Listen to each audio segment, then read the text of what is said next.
दोस्तों सोचिए, जब दुनिया में सबसे खतरनाक जंग चल रही हो, रूस और यूक्रेन आमने सामने खड़े हो, अमेरिका और यूरोप खुलकर मैदान में हो, और ऐसे समय में यूक्रेन के राष्ट्रपति वोलोदिमीर ज़ेलेंस्की भारत की धरती पर कदम रखने की तैयारी कर रहे हो।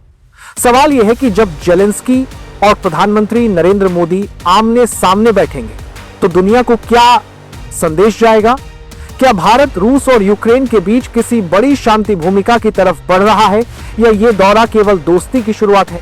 इसी सवाल का जवाब आज हम आपको विस्तार से देंगे, तो बने रहिए हमारे साथ। अगर आपको देश दुनिया से जुड़ी अहम खबरें पसंद आती हैं तो इस वीडियो को लाइक कीजिए, अपनी राय कमेंट में लिखिए कि भारत को रूस और यूक्रेन के बीच मध्यस्थता करनी चाहिए या नहीं, और चैनल को सब्सक्राइब करना मत भूलिए ताकि आपको अगली बड़ी अपडेट सबसे पहले मिले। अब बात करते हैं इस बड़ी खबर की। यूक्रेन के राष्ट्रपति वोलोदिमीर ज़ेलेंस्की जल्द ही भारत आ सकते हैं। इस बात की पुष्टि यूक्रेन के राजदूत ओलेक्सांद्र पोलिश्चुक ने की है। उनका कहना है कि फिलहाल दोनों देशों के बीच तारीख तय करने को लेकर बातचीत चल रही है।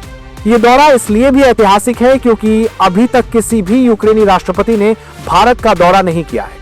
अगस्त 2024 में प्रधानमंत्री नरेंद्र मोदी यूक्रेन गए थे। यह किसी भी भारतीय प्रधानमंत्री की पहली यूक्रेन यात्रा थी। उस दौरे के दौरान मोदी ने यूक्रेन नेशनल म्यूजियम का दौरा किया था और जंग में मारे गए बच्चों को श्रद्धांजलि दी थी। इसके बाद मैरिन्स्की पैलेस में 3 घंटे लंबी बैठक ज़ेलेंस्की और मोदी के बीच हुई थी। उसी बैठक में मोदी ने ज़ेलेंस्की को भारत आने का न्योता दिया था और अब ऐसा लग रहा है कि वो निमंत्रण हकीकत बनने जा रहा है। लेकिन यह यात्रा सिर्फ एक सामान्य विजिट नहीं होगी।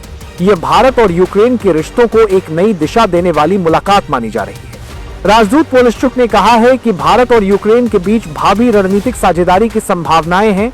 भारत एक न्यूट्रल और लोकतांत्रिक शक्ति है और यूक्रेन के लिए यह बहुत मायने रखता है। यूक्रेन को भारत जैसे बड़े देश का सहयोग चाहिए और भारत के लिए भी यह मौका है कि वह खुद को शांति का वाहक साबित करे। लेकिन इस पूरी कहानी में सबसे अहम फैक्टर रूस है। भारत और रूस दशकों से घनिष्ठ मित्र रहे। रक्षा से लेकर ऊर्जा तक रूस भारत का पुराना साझेदार है। खासतौर पर यूक्रेन युद्ध के दौरान रूस भारत को बेहद सस्ते दाम पर तेल बेच रहा है और इसी वजह से अमेरिका और यूरोप भारत पर दबाव डाल रहे हैं। अमेरिका ने तो भारत पर भारी भरकम टैरिफ भी लगा दिया है।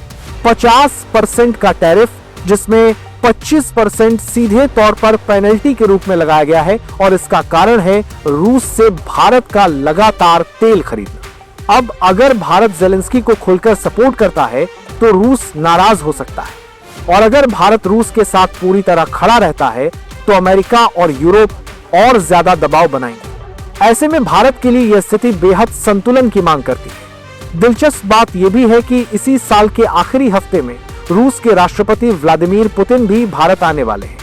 ये जानकारी खुद एनएसए अजीत डोभाल ने रूसी मीडिया एजेंसी तास को दी है।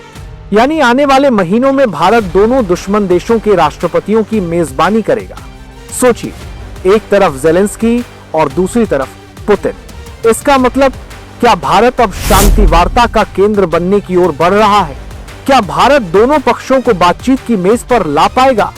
अगर ऐसा हुआ तो यह न केवल भारत की कूटनीति की जीत होगी, बल्कि दुनिया में भारत की छवि एक शांति निर्माता के रूप में और भी मजबूत हो जाएगी।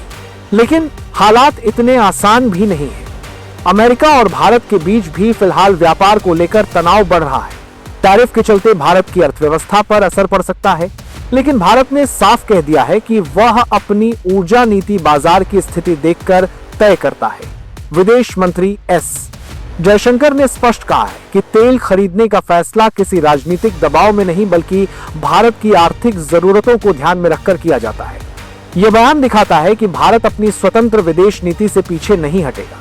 अब सवाल यह है कि जब ज़ेलेंस्की भारत आएंगे तो एजेंडा क्या होगा? सबसे पहले तो मानवीय सहायता पर चर्चा होगी, क्योंकि भारत पहले भी यूक्रेन को दवाइयां और राहत सामग्री भेज चुका है। दूसरा मुद्दा युद्ध के बाद के पुनर्निर्माण का हो सकता है। यूक्रेन को अपने शहरों को फिर से बनाने के लिए मदद चाहिए और भारत इस क्षेत्र में सहयोग कर सकता है। तीसरा मुद्दा ऊर्जा और व्यापार का होगा। यूक्रेन यूरोप के साथ भारत की ऊर्जा साझेदारी में एक भूमिका निभा सकता है।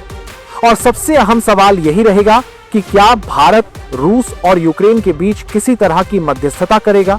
लेकिन भारत के लिए यह आसान नहीं है। अगर भारत रूस से दूरी बनाता है तो सस्ता तेल और रक्षा सहयोग खतरे में आ जाएगा। अगर भारत यूक्रेन को खुलकर सपोर्ट करता है तो रूस नाराज होगा, और अगर भारत दोनों से बराबर दूरी बनाए रखता है तो अमेरिका और यूरोप और ज्यादा दबाव डाल सकते हैं। यही वजह है कि मोदी सरकार इस दौरे को बहुत सावधानी से संभालेगी। दोस्तों, साफ है कि आने वाले हफ्तों में यह दौरा भारत की विदेश नीति की एक बड़ी परीक्षा बनने जा रहा है। भारत के सामने विकल्प सीमित हैं, लेकिन अगर मोदी सरकार दोनों पक्षों को बातचीत की मेज पर ला पाती है तो यह भारत की सबसे बड़ी कूटनीतिक जीत होगी। इस कदम से भारत को दुनिया एक ऐसे देश के रूप में देखेगी जो केवल अपनी ताकत नहीं बल्कि अपनी संतुलित सोच और शांति स्थापित करने की क्षमता के लिए जाना है। लेकिन अगर हालात बिगड़ते हैं और कोई ठोस नतीजा नहीं निकलता तो भारत को रूस और अमेरिका दोनों की तरफ से दबाव झेलना पड़ेगा। तो दोस्तों, यूक्रेन के राष्ट्रपति ज़ेलेंस्की का भारत दौरा केवल एक सामान्य यात्रा नहीं है।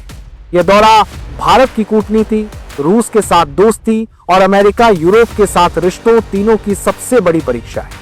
अब देखने वाली बात यह है कि भारत इस परीक्षा में कैसे खरा उतरता है। अब सवाल आपसे, क्या भारत को रूस और यूक्रेन के बीच मध्यस्थता करनी चाहिए या फिर भारत को सिर्फ अपनी ऊर्जा और आर्थिक हितों पर ध्यान देना चाहिए? अपनी राय कमेंट में लिखिए। अगर वीडियो अच्छा लगा हो तो लाइक जरूर कीजिए और देश दुनिया ग्लोबल को सब्सक्राइब कीजिए ताकि आपको देश दुनिया की सबसे अहम खबरें सबसे पहले मिले। मिलते हैं अगली वीडियो में। धन्यवाद।